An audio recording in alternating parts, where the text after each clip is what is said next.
Good morning, and thank you for joining today's webinar, What to Expect for the 2015 Intacct Winter Release. I'm Megan Turco, and I'll be your moderator today. Before we jump in, I'm just going to briefly go over how to use your webinar console. The orange arrow on the right side of the screen will let you toggle your control tray open or closed.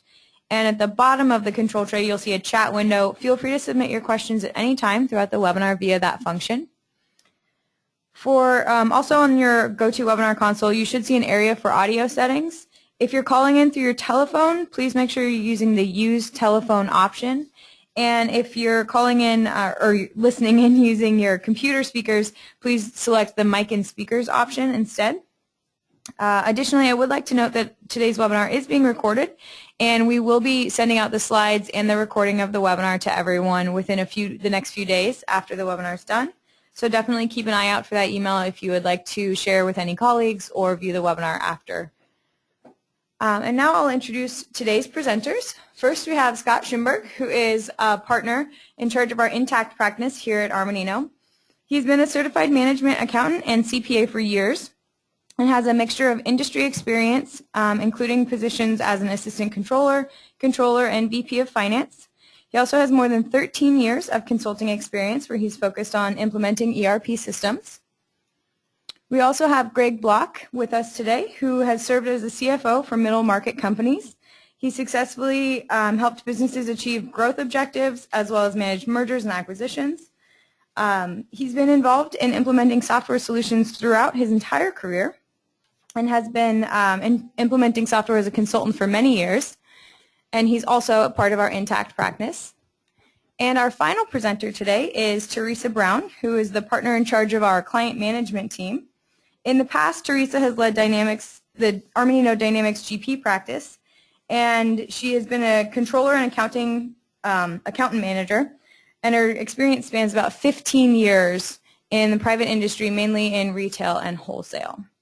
And with that, I'm actually going to pass the webinar over to Scott to talk about today's agenda. Thank you, Megan. Today we're going to talk about Intacct's winter release, and there are a lot of features, as you can see on this list, that we have in front of us. And then we're going to end the day by a new program that we're doing at Armanino around client management. So first we'll focus really in on the release and then what you could expect from our Armanino team.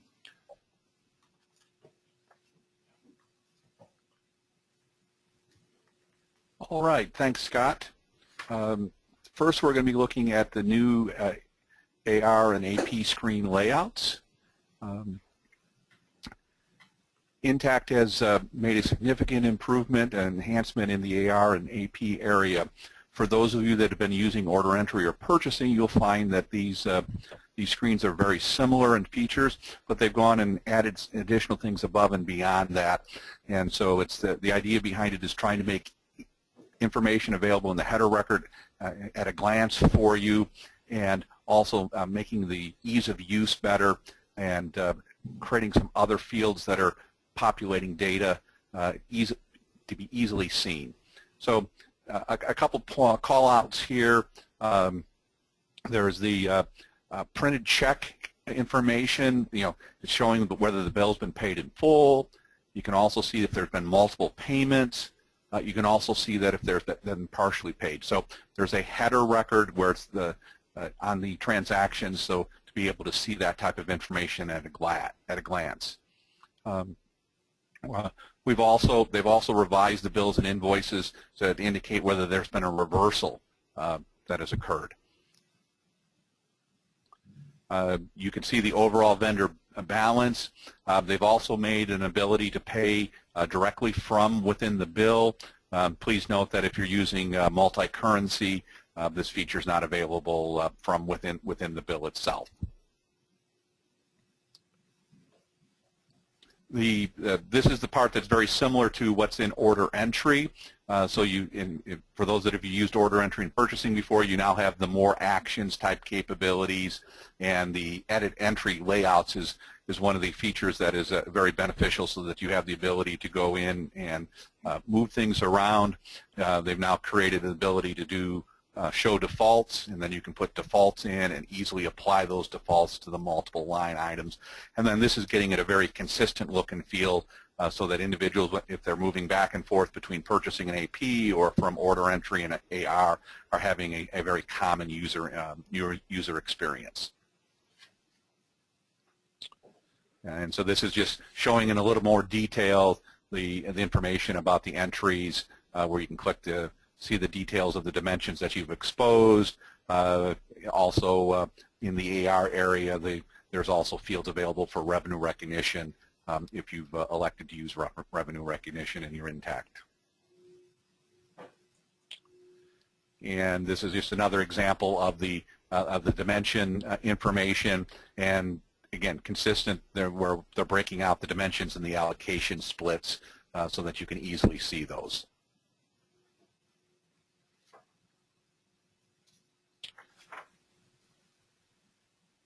You also have a easier way to enter manual check information where the system is automatically keeps totaling up the amounts based upon the line items, and again, the same type of concept that you have the default information that's displaying, and then also it gives you a nice visual representation so you can see, did I pick the right vendor? Is it going to the right address type information when you're processing that?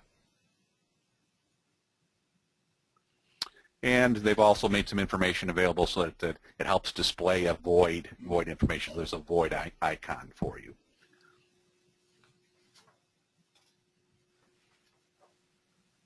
And so you can determine if you've made an error. You can go in and easily see that display and make changes.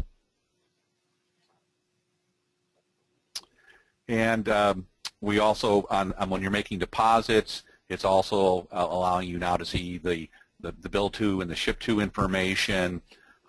Here's another nice feature that's consistent with how the order entry and purchasing modules, where the custom fields that were maybe been set up in your AR invoice are now inherited and are able to come back over into the deposit information. And again, the consistent look and feel where the defaults are available to you and to easily apply. Moving into line level aging, this has been a long time ask from Intacct, and so it's a tremendous feature. Previously, when individuals or companies wanted to do their amortization or their agings based upon some other type of dimension, is we had to go in and do an ad hoc report, and we could show the amount outstanding, but we couldn't do any aging. And so Intacct has gone in and they've added this feature into the Intacct custom report writer. And it allows you to go in and filter on any of your dimensions. It requires you to go in and build it through the Intacct custom report writer, and to be able to do that, you have to have the access to the standard aging. You have to have permissions to create custom reports in either the platform or the customization services. And there's two reports. Customer aging report and vendor aging report objects that Intacct has created for us. For those of you that are in a multi-entity shared environment, this access to the platform and customization will be from the top level. So that's where these reports will be built. So there's a lot of detail on the screens coming up here, and this information, as was indicated earlier, will be shared to you in detail. But the concept behind this is that we're leveraging the Intacct custom report writer and just following through. For those of that you have built a custom report before, you're following through the step wizards and picking and choosing the information. Intacct has chosen to make this as an object available to you and allow you to pick and choose the fields that you want. They've not just built a report that has the dimensions on it. It's giving you the power to be able to do and customize it and make it the way you want to see it. So the steps, you're just following through the wizard steps. You're going to select the data type. Customer aging report and the vending aging report are the two new data types that Intacct's made available. You're going to want to make sure that you select the columns to include in the report. You're going to aging bucket, line item detail fields, header fields. If you've not worked with the custom report writer before, please reach out to one of our team members, and they can help you understand how things are linked together and expand the type of fields. You then add some calculated columns. One of the things that they've done is they made available the aging buckets. So this is designed to mirror the aging buckets you've set up in your system. So you're able to add those in. You're able to tell it that column's a currency, and then you're able to put in a total. Like any custom report with an Intacct, you can determine your sort results. So you move your columns with the grab bar and just move the lines up and down. You have the ability to select your filters. At a minimum, you're going to want to have the amount due greater than 0. We generally don't need an advanced filter for this type of report, but there could be some potentials where an advanced filter may make sense for you. You then have the ability to select your summary information, and what you want to do is sum the appropriate aging buckets and the custom total field. And then you need to go in and group that report. So you're going to expand the customer aging line detail, and then you're going to want to go in and select customer ID. So we're going to want to group all the transactions by the customer. You move into the next step, which is the ability to select your column sequence. This is where you order your columns. You can pick and choose what you want to display in which order. We don't need to use a group by sequence and chart parameters for this. You then have a run reports option that allows you to what you want to do is you want to select the due date for the based on option, and you also want to say yes for showing details, so that you can, the whole idea is that we're wanting to see the details by line within the transactions. Then you have the two runtime parameter type features, so you're able to set up and determine the filters. Maybe you want to build your report where it's only being based upon project ID, or maybe it's needing to be based upon a department ID. But any one of the dimensions you can use as your filters, or other filter combinations to determine what information you want to pull into the report. And then you have the ability to select the prompt, whether you're prompted for that when you run the report, and you can reorder it, which prompts you want to be driven off first. Then last, you need to describe the report, name it, select the module that you want it to be deployed in, and if you want it to be available to all users that have access to that module, you want to actually check the deploy box. So you end up with this report, and this is a very granular level report, but it has the line item details of the transaction. So you're pulling in the line item details, and then you're able to see every single dimension. This particular report is showing all dimensions. You do not have to run it in that fashion. Maybe for you just need to have project ID and project name display. That's been a big ask in the professional services area to be able to do that. But again, the takeaway is that any Intacct dimension can be displayed and reported on. All right, we're going to move back to Scott and have him continue with dashboards and report enhancements. All right. Thank you, Greg. Yeah, the line aging report is one of those frequently asked functionality, and I'm glad to see it in the system now.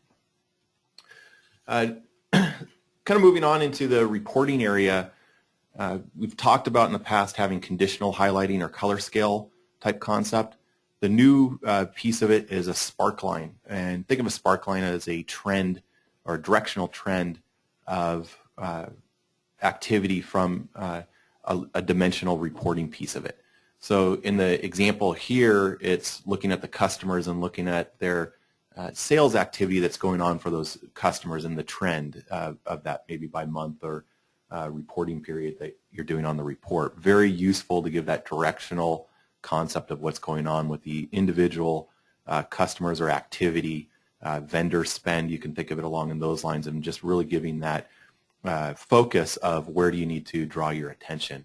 And when you couple a Sparkline and a conditional highlighting or color scale concept, it really helps give focus to your report. So it's just no longer numbers on a page. It is intended to help drive focus, and which you can then take action on from that. So the question is really, how do you get going with a Sparkline? We have the window open is within the financial report writer, and in the columns you'll see that it has an area for that column where you can enter in the Sparkline. And so in this example, it's the expand by months for that Sparkline. So overall, being able to add, whether it's conditional highlighting, color scale, or Sparklines, it is a fairly quick and easy step to be able to get that data onto your report. Another concept on the financial reporting that they've deployed is having the ability to drill down to the customer records, or to the master records, if you will. So in this example, it is a revenue by customer P&L, or gross profit, and you can see the blue links on the left-hand side listing out the individual customers, and that will now provide a link into the customer record so that you can take a look at that, or you can click on the edit to make changes to the customer record right from your financial report. So it's really focusing on getting that drilled down to the dimensions and records so that you can have that access to the data right at your fingertips. All right, so getting the flexibility in terms of how your reports look. And so there is a new tab, or a new control in the Format tab, that will allow you to create formatting on your header information. So there's the 3 lines that come in on the header. The first 2 will be at the same size, and then the third one will be a little bit smaller. So you can see in this example it has gross profit month ending for the period. That's lines 1 and 2, and then underneath that it has actual. So if you're doing an actual to budget, you'd see actual to budget, and the actual and budget would be at a smaller record. Within the financial report writer, going back to that, you'll see on the left-hand side that we're focusing in under the format section, and you'll see an area that has the column headings. And so you can set the font, the size, and the color for that so that you can get that built in.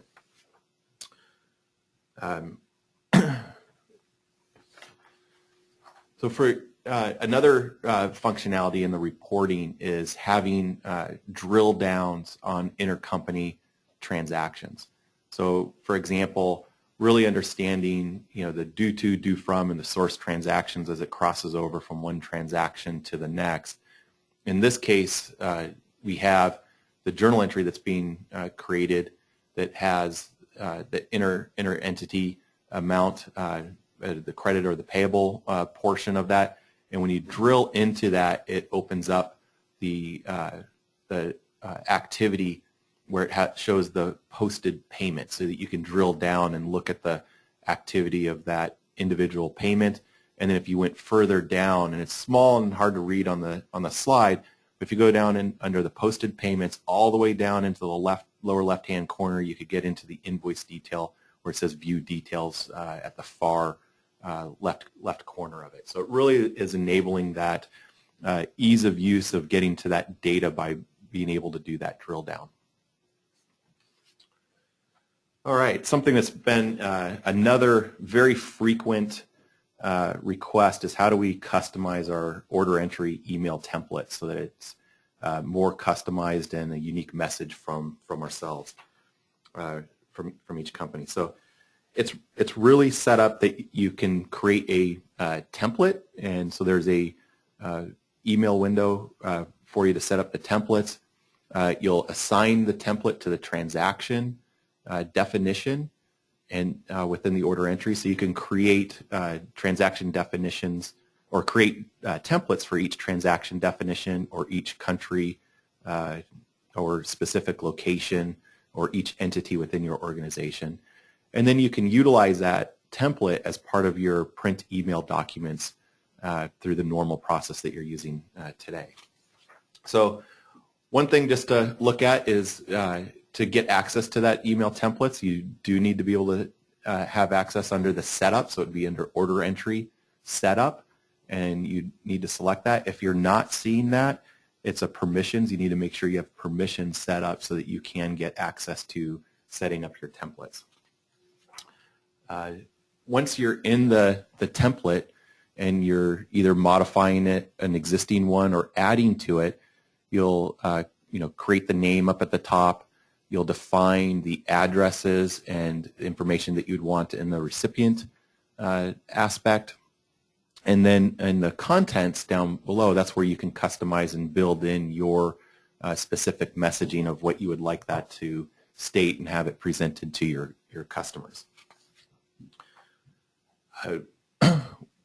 Once you save that template, you can attach it to a transaction definition, so that as you process your invoices from that transaction definition, it will have that email template that you're able to use for sending those out. So when you get ready to do your printing and mailing of your documents, just as you would today, you'll note the email template that is in place for you to be able to use it and send out that customized or unique messaging to your customers. Another piece I think is very helpful is around revenue recognition and being able to do mass apply to transactions or revenue recognition templates. So very often when you get into revenue recognition, you might have on an individual transaction multiple revenue recognition schedules, or for a customer they may have multiple revenue recognition schedules based off of different activities. A software subscription, maybe some professional services that are combined, maybe a support plan that comes into play. And you can have all of those combinations of activity or revenue recognition, and if you need to make changes onto it, and so for example, if you need to put a transaction on either post it, put on hold, need to resume, terminate, in the past you had to do that individual. In this case you can go through, and if you look at the screenshot on the left hand side under the filtered schedules, there's now a checkbox for you to identify and gather that selection for those. So you can help up at the top filter it down, and then you could select on which transactions that you want to make the changes to in one mass group. And so what you'll see is a slightly different naming where it says Manage Revenue Schedules from the main order entry template. And then once you go through that, you can filter in your activity. So you could select, what do you want to do? So maybe you want to terminate. You can select a customer or revenue posts on or before, and then apply the filter.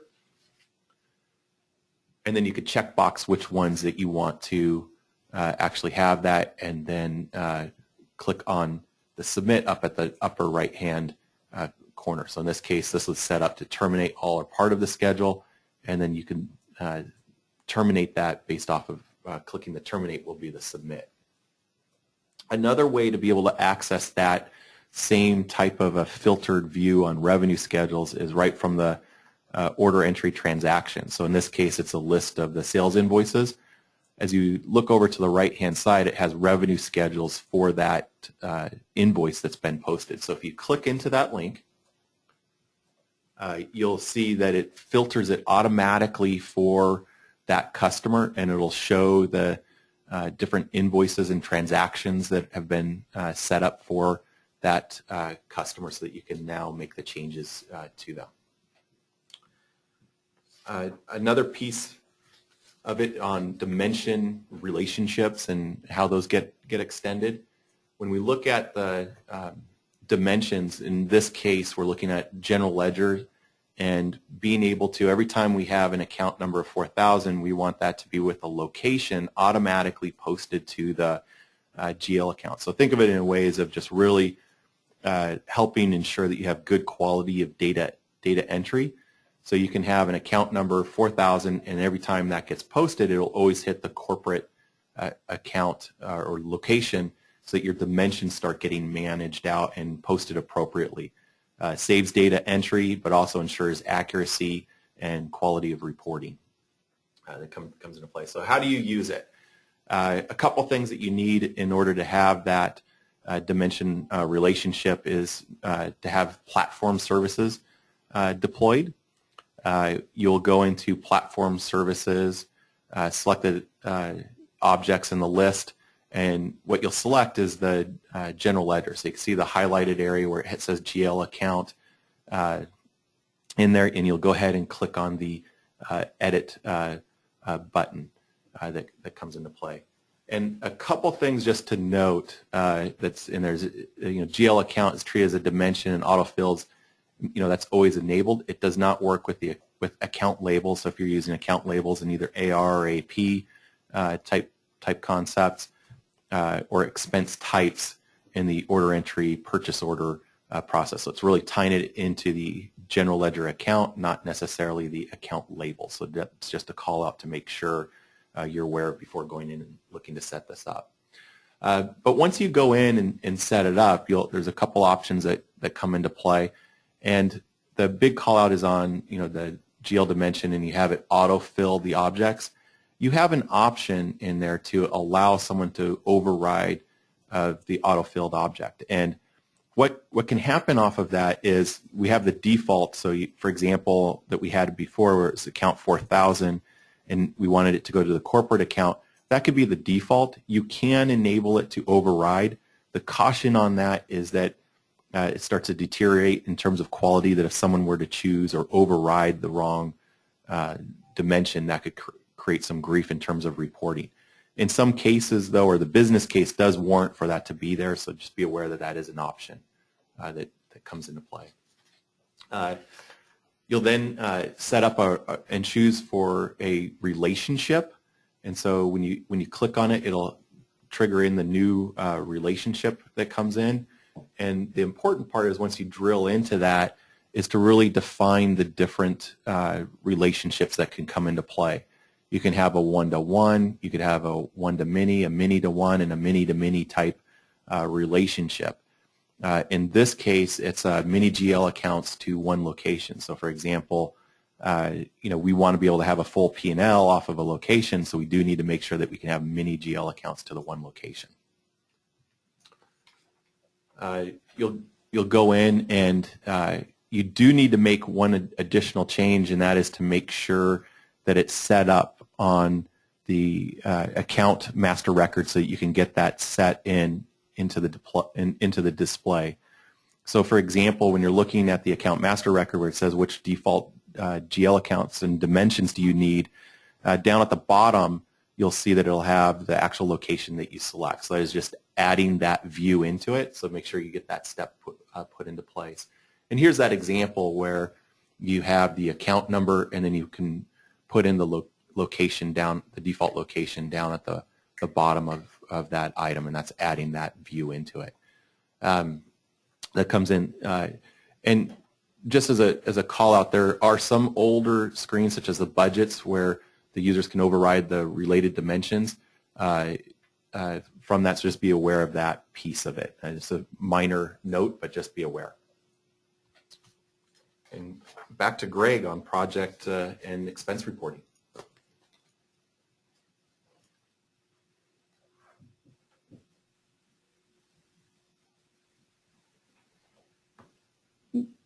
Greg, are you still with us?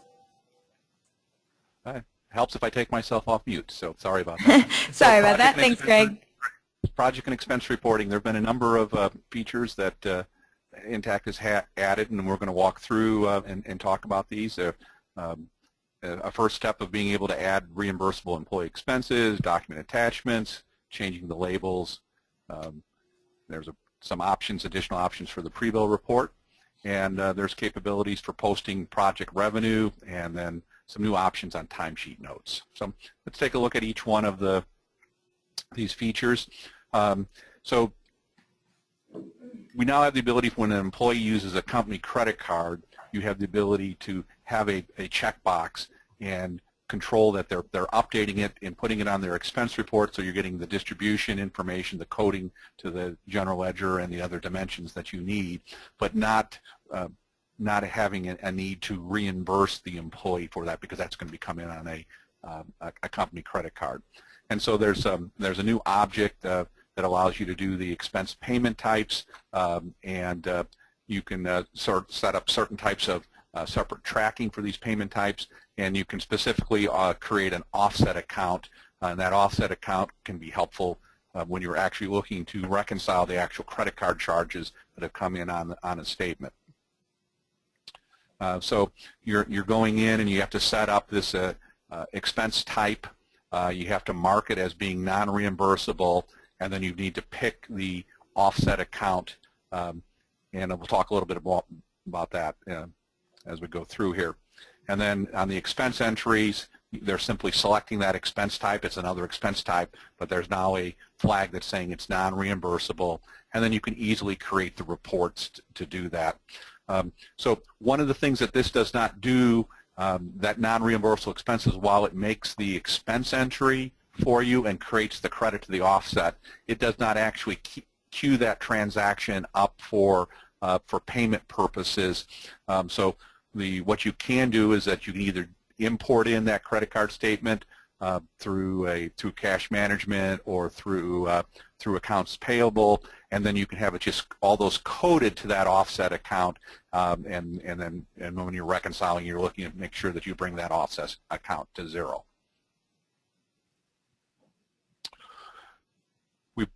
We've always had document attachment capabilities for a number of the other dimensions in Intacct, but now this is exposed that to both the project and task features, task dimensions within Intacct, and there's no configuration required. You just simply go out and drag the file into the attachment folder, and it's available for you. So there's just some examples of both on the project and the task where it's the same concept as the other attachment folders. It's just now been exposed to both project and task. There are project summary labels on the financial summary tab within Intacct, and Intacct has now made it ability for you to rename those. You've always had the ability to control what GL accounts or combination of accounts go into each one of those summaries, but now you can make them more meaningful if there's some other types of summary information you need to do. So you're able to turn this option on and select based upon account groups. You make that you have those account groups. They're always been driven on account groups, but now you can have that account group name be displayed on the report. And so here's an example of you're going into the labels and relabeling it. Instead of payments, in this example, we're calling it WIP. Instead of deferred revenue, we're calling it indirect cost. And then there's this new checkbox that allows you then to say, I want to use the account group display name instead on the particular financial summary in the project. And you can see that in the financial summary here, that these two have been renamed to be indirect cost and WIP. We also, one of the asks on pre-billing was previously to see information, stuff had to be fully posted, fully approved type information. And so Intacct has gone in and added a feature that allows you on the pre-bill report to see those transactions that are maybe in a draft state or haven't gone fully through the approval process. And so there's on the generate invoice filter under the pre-bill section, there's some check boxes that allow you to pick and choose what type of status that you want to see when you're generating the invoices. So you can say, I want to only see the only approved, only unapproved, or I want to see both.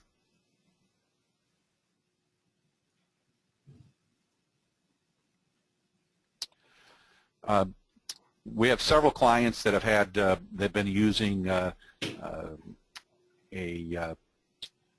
needing to be able to modify posting dates on the observed percentage complete.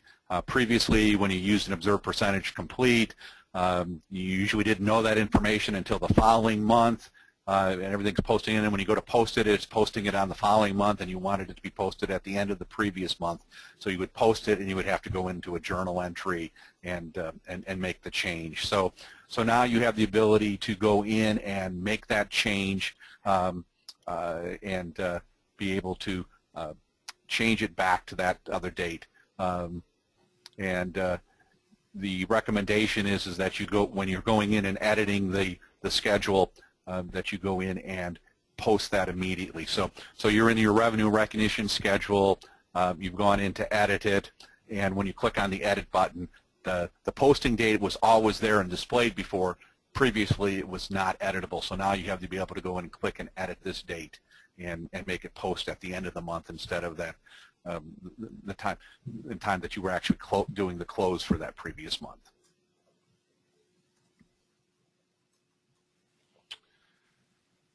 So there's some additional timesheet notes options. So you have the ability here to control how that information is being transferred when you're doing your generate your invoices.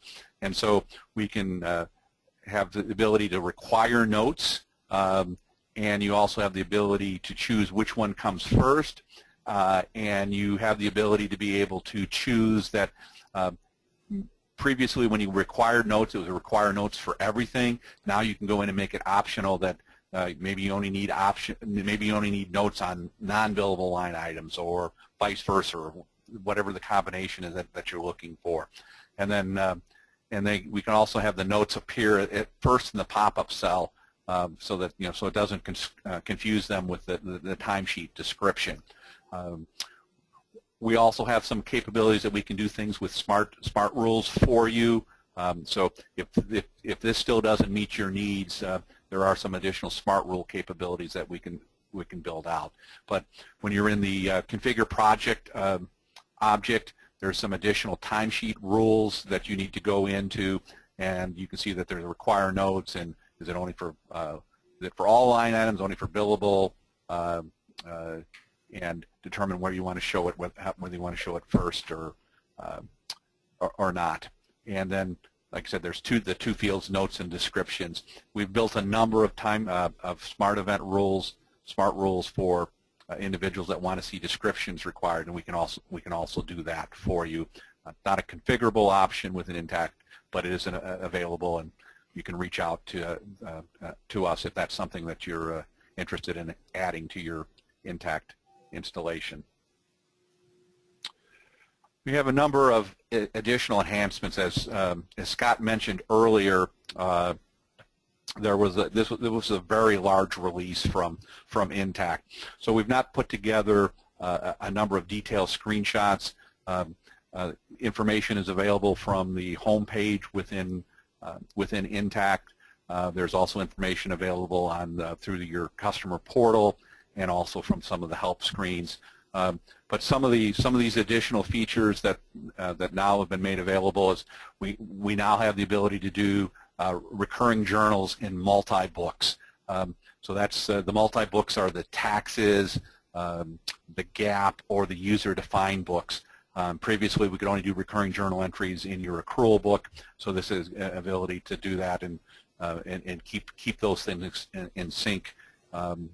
If you're requiring to do, if you were doing a recurring entry in the accrual books, but you then also need to have a slightly different version in one of your user-defined or gap books, you now have the ability to set that up.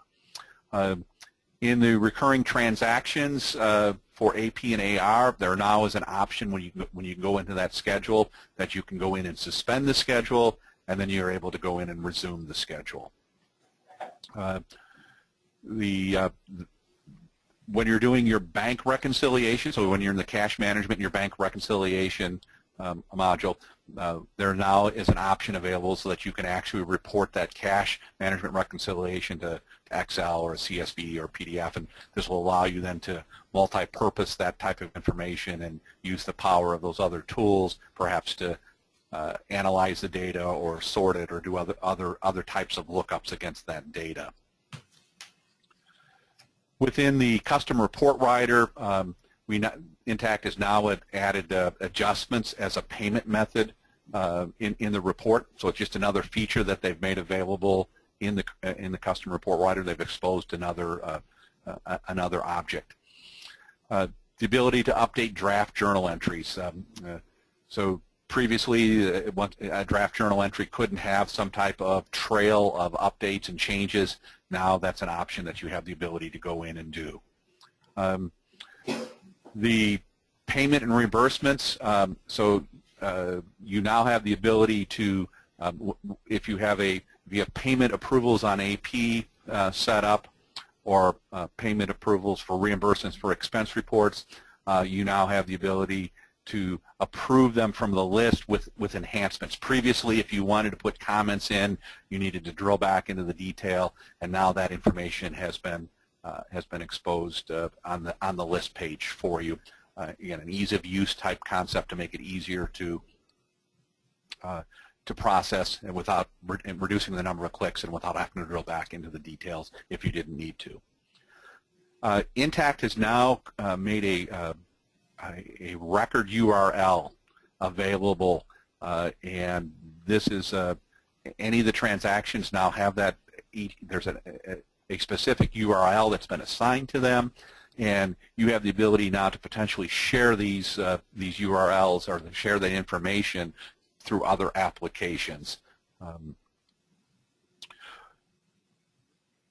Revenue management has its own subscription page. Previously, you turned revenue management on in one of the configuration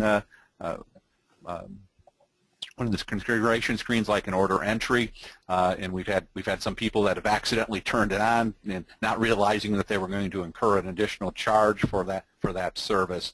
So, consistent with their other options, Intacct has chosen to make that as a subscription option, and so you have to go on your company tab and go into subscriptions, and would now select revenue management. If you have revenue management already installed, there's no action needed to take for you. But this just makes it easier to not accidentally subscribe that, and this is the direction Intacct's going in, is to look at having everything that's causing an additional charge to be a subscription. Multi-entities, those of you that are using the multi-entity share sometimes have had challenges knowing, trying to figure out, okay, where am I at? Which entity am I in? So there now is a multi-entity title bar, so you can color code these within the system for yourself to help trigger and remind you where you're at when you're navigating through your multi-entity environment. With that, I'll turn it over to Teresa. All right, thanks. That was a lot of information in a short period of time. So really excited to see all the great enhancements that Intacct has made to the product. Wanted to introduce to you our team, the client management team. Some of you have been receiving email announcements. Others have been receiving calls from our team.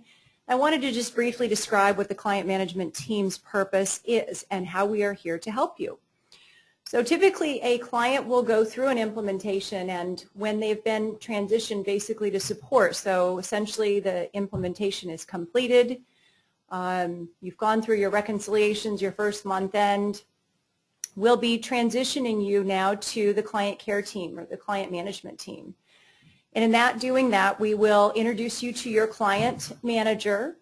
We will introduce you to a support resource and to our support resources. And then we will also provide you with ongoing education and strategic planning resources.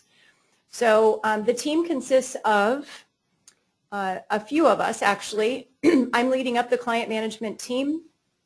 David Mahard is the senior manager in charge of the support team, so you may be introduced to him and to the support team. Rebecca Bunis and Lisa Rosenzweig are our account executives, and each of those may talk with you from time to time.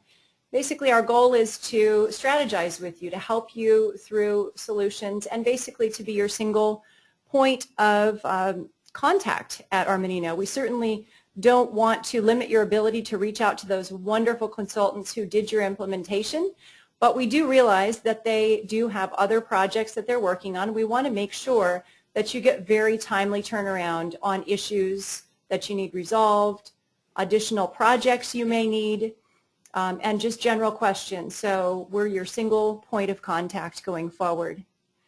That said, one of our things is to provide you with ongoing education, and in doing so, I'm really excited to announce that our first annual client conference, Evolution, will be happening this September. The date is to be firmed up. That conference will be for all of the consulting clients across our Menino's Consulting Group. We'll be teaming up with St. Mary's, and in the educational tracks that you'll be able to follow, some of them will provide you with a business certificate from St. Mary's School of Business, the MBA and undergrad program. So really, really exciting stuff that we'll be rolling out. At the end of the day and during lunch, we'll have lots of opportunities for you to network with other clients and other folks at our Menino and some of our partners. So we really hope that you'll mark your calendars. We'll be sending a save the date hopefully within the next few weeks. And we really look forward to working with you going forward. Thanks for your time today.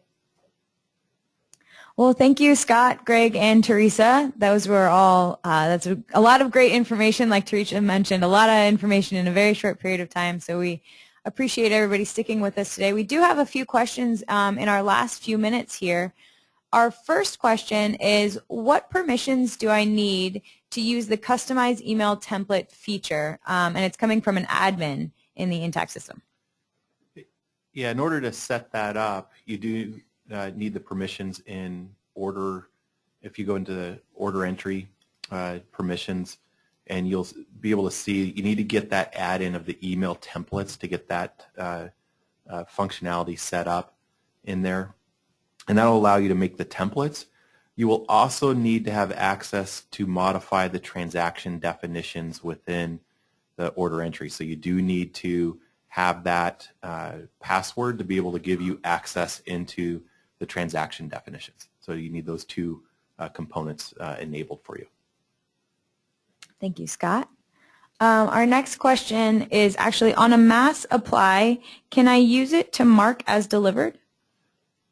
Yes, that's actually a good question, and it can be used to mark as delivered. So in a lot of cases, you'll see revenue recognition can't start until the software has been delivered. And we've seen where customers need to submit and have the portion for services being marked as delivered, and then also the software as delivered. And that could do two different types of activity. One is record the services as being completed, and then a secondary component where revenue recognition would happen. And then the second component is starting the revenue recognition for the subscription component on a go-forward basis. Thanks, Scott. Let's see. The next one is, where is the multi-entity color bar? So the multi-entity color bar is at the entity level under your user preferences. Thanks, Greg. So we actually just have one more question with our time today, but of course we will provide the presenter's contact information after this slide here. Our last question is, who should I call if I have questions about the new features? Yeah, if you are in an implementation, you should be working directly with your implementation team. So they're the best ones to keep that whole process going and make sure you're configured correctly, and as well as get that taken care of. If you have already been transitioned to support, it's very easy just to go ahead and start your support process. If you have a relationship with your client manager and that connection has been made, you could reach out to that person as well, and they can get you pointed into the right direction. The reality of it is we just really want you to make contact with us, and it's either with your implementation consultant if you're in an implementation, and then post-implementation either your client manager that has contacted you, or you can submit in a support ticket to get those questions going. Great. Thank you, Scott. So we're actually just going to end a few moments early here today. I did want to provide everybody's contact information on the screen, and as we mentioned earlier, we will definitely be sending out the slides, so you don't need to worry about copying those down right now. But if you do have any questions after today's webinar, definitely feel free to reach out directly to Scott, Greg, or Teresa. That does wrap up our webinar today, and as you exit, there is a quick survey. Please definitely take a moment to let us know your thoughts on today's webinar, and thank you for your time and have a great rest of your day.